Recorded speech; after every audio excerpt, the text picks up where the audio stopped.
Everyone, gather yourselves. That was a lot to take in. That was awesome. That was fun.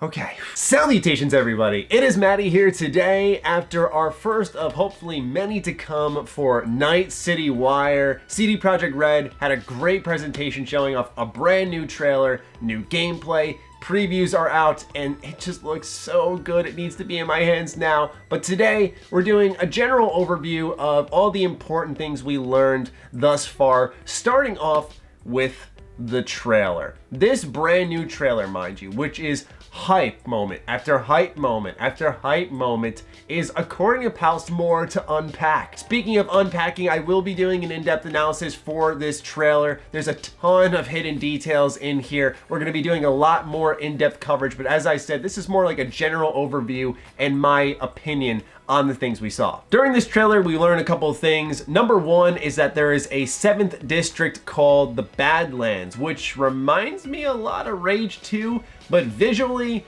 atmospherically, and even design-wise, according to Pal Sasko once more, who was a star of this show, he even said the word senpai. He stated that everything is different there compared to the rest of the game, and I found this to be really exciting because it looked like almost a wasteland on its own, and you're like, wait, isn't this supposed to be all in the city? And then you just got this completely desolate location now. So I think this will be great for the game's health, visual variety, a different way to play the game. You'll likely be in your vehicle a lot more. But this trailer, and I don't say this in a bad way because I know there's a bit of a stigma attached to the game now, but it reminded me of GTA. In a way, I think it's just because of that city life, you know, planning a heist. There was a lot of vibes from GTA I got there. Also, one thing we did learn narratively about this game is that the goal in this trailer so far is to steal a chip that's described as one of immortality. It's owned by Arasaka, which is a well-established mega corporation in the Cyberpunk universe and will likely continue to be a thorn in our side. We see also, based off the stacks of cash and the beautiful vehicles, that they are very, very wealthy, so they will likely be a tough force to get around in this game. And then the ending where you look at your hands and Johnny Silverhand does the same thing. I mean, you gotta wonder a little bit what's happening with that. Now, there was one subtle gameplay detail that I did want to point out that Pal did confirm, which is that there's going to be multiple Ripper Docs. So Ripper Docs are the people who do things like this, right? They handle your body and turn you into a machine.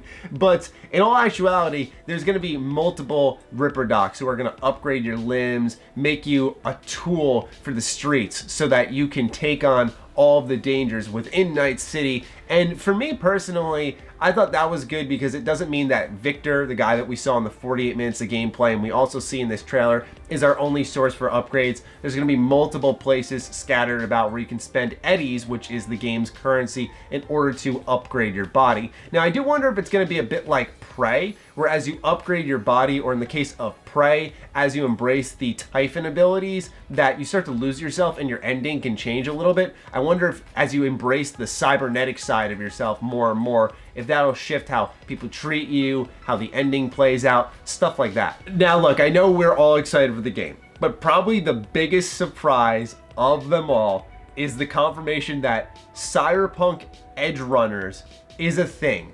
This is an anime coming in 2022, so it's way further off than I'd really like it to be, but it's coming in 2022.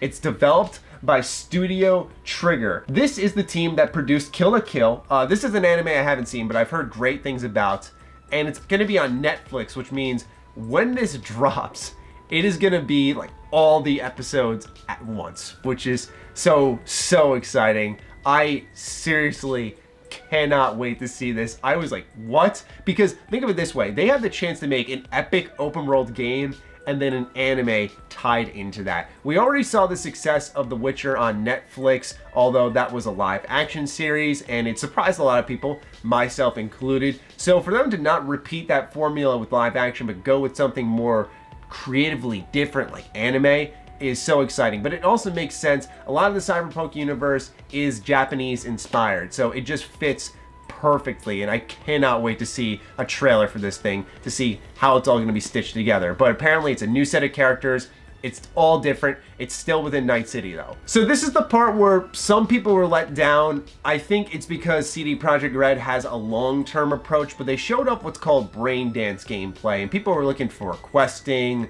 characters, world building, that stuff. But what CD Projekt Red showed off was a, as they called it, storytelling tool. So brain dancing is quite literally, as I predicted yesterday, Batman's detective mode. And funny enough, in yesterday's video, I used a hypothetical case of a murder being investigated and that you could replay a character's memories and learn more about them and the universe. And that's exactly what they showed. So pretty much there's multiple layers that you can edit. You can tune out the audio of certain objects like fans or air conditioners. As you fast forward through the scene, just like in the Batman detective mode, you can interact with specific objects at specific points in that timeline to learn more clues of how things went down. And they said that this will give them the ability to build out the universe more so in ways like they highlighted child abuse, religion, and so on and so forth as themes that they can get into through this specific mode to help build characters, learn more about the world without sacrificing that city life that the game's entirely built around. So it is strictly a storytelling tool. Now that may not be the most exciting thing for a lot of people, but I think it has a lot of potential. I really do like the detective mode in Batman in terms of watching the timeline play out and investigating the scene. When it comes to the detective mode in the sense of turning on a vision and seeing all the clues around you, that's the thing that I was sort of complaining about yesterday. And a commenter actually corrected me that there's been a ton of different visions, so to speak, leading into The Witcher 3 that were similar to The Witcher sentences. Like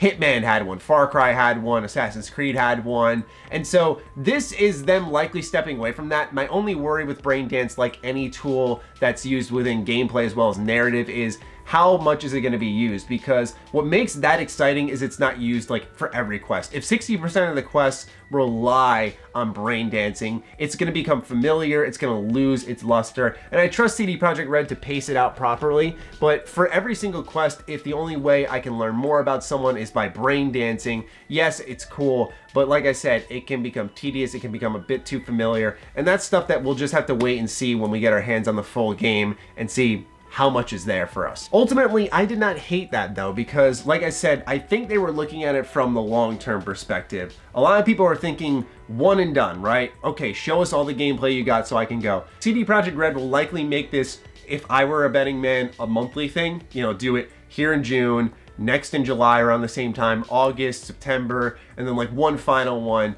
in November leading up to launch. I think that would be ideal for them to give us monthly updates. And so if they're going to be doing that, then I would say expect a lot more gameplay to come, which is why they're probably establishing a storytelling tool now. That would be a little more underwhelming if, say, it was the third or fourth episode, if they actually are doing this monthly, and they go, hey, here's the storytelling tool. I think it's very short-sighted to get upset over it, and personally, I like the idea of just giving us some story stuff off the bat, because I'm more hungry for things that are going to build the universe, and I'm not saying that what I think is right, but I do feel we're going to see a lot of gameplay. We're going to see the gunplay. There's definitely going to be more hands-on impressions if they're already doing them now. So just be patient. We'll see plenty down the line. But for now, I think this was very good. Lastly is that previews are out. And of course, I will be reviewing the reviews, or in this case, reviewing the previews for Cyberpunk 2077. A lot of you seem really excited for that based off the comments and the Twitch stream. A lot of people are looking forward to it. So I'll be getting on that as soon as possible. But generally, as expected, super positive. People are really, really excited about this game. Obviously, it is a huge open world title, so impressions, I imagine, would have been good no matter what, because there's just so much to offer there, and we're not really going to get a final say until we get a deeper cut. That's not to devalue anyone's opinion, because I hope one day I can deliver impressions on the game, and I hope that you would take them seriously. But it's something I generally expected. I'm not surprised. I can't wait to comb through all the fine print to see what exactly everyone's saying, what overlaps, what contrasts each other. That'll be a really exciting conversation to have. But yeah, man, really full day for Cyberpunk coverage, especially for me. I'm going to be fried by the end of this day because I got in-depth analysis, we're doing the reviews, we're doing this general impressions video. Like, there's just so much, and it's awesome. It's awesome. It's the best type of busy to be. So I'm gonna get started on all the other videos I'm gonna be working on. In-depth analysis, reviewing the reviews, and maybe even more if we learn more about, say, Cyberpunk Edge Runners. Really excited about all of that. But anyway, ladies and gentlemen, I leave it in your hands. These are just my thoughts. I'm excited. I enjoyed a lot of what I saw. Did you feel the same way? Let me know in the comments down below. Other than that, follow me on Twitter, follow me on Instagram. Those links are in the description down below. Big thank you to all the patrons. You guys are going crazy over there. It's kind of insane. Thank you for really pushing the boundaries of this channel. It means the world. Stay sexy, stay active. I love you all. Peace.